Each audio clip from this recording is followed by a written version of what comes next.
Entrez dans le monde de l'art en regardant Confidence pour un dessin avec les papiers Canson.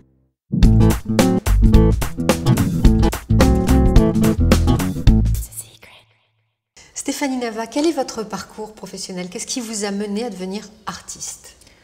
Alors en fait, j'étais pas vraiment moi, je me destinais pas vraiment à être artiste quand j'étais, on va dire, quand j'étais adolescente. Enfant, je rêvais d'être architecte et j'ai commencé.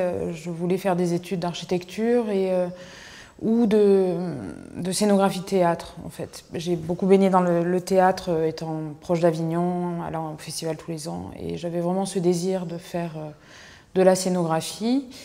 Et en fait, je suis rentrée aux Beaux-Arts un petit peu par hasard, on va dire, comme préparation avant d'essayer de faire une école de scénographie. Et je crois que je me suis laissée entraîner. Donc j'ai fait mes 5 années aux Beaux-Arts avec énormément de plaisir. Et j'ai découvert là, je ne sais pas si c'est une découverte, mais en tout cas, j'ai confirmé là quelque chose qui est un espèce de non-choix, on va dire. Voilà. Qu'est-ce qui vous inspirait dans l'interview d'Ariel Dombal? On est là dans un travail de traduction, donc il y a cette question, moi je ne suis pas illustratrice, donc après le travail, voilà, mon travail, je vais essayer de faire en sorte que ce ne soit pas un travail d'illustration, mais vraiment un travail de traduction, c'est-à-dire de prendre les mots de quelqu'un et les transférer dans mon langage à moi. Après, voilà, bien sûr c'est impressionnant parce qu'on se dit, est-ce qu'on va être fidèle? Est-ce qu'en même temps être infidèle n'est pas être fidèle aussi? Et est-ce que la parole donnée, elle n'est pas aussi à prendre au vol et puis à se l'approprier finalement et que ce soit aussi mon dessin autant que le sien finalement. Alors quels sont les mots qui vous ont le plus parlé dans son interview? Pour moi, il y a quelque chose qui m'intéresse dans quelque chose d'assez précieux, dans une idée même une idée cristalline, on va dire, et peut-être presque, j'avais l'impression dans la façon dont elle parlait des animaux, des sous-marins, et ainsi de suite, comme des pierres précieuses. En tout cas, une chose assez délicate, en même temps un peu mystérieuse. Quel est votre univers à vous?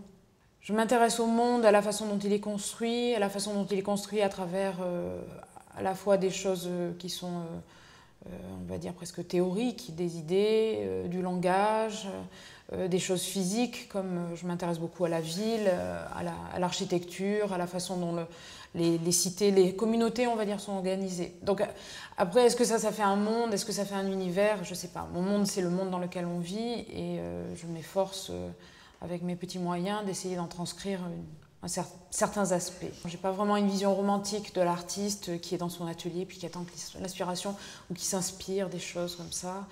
Je respire, je ne sais pas si j'inspire, mais le travail d'artiste, plutôt que d'un travail qui est lié à l'inspiration, c'est un travail d'observation.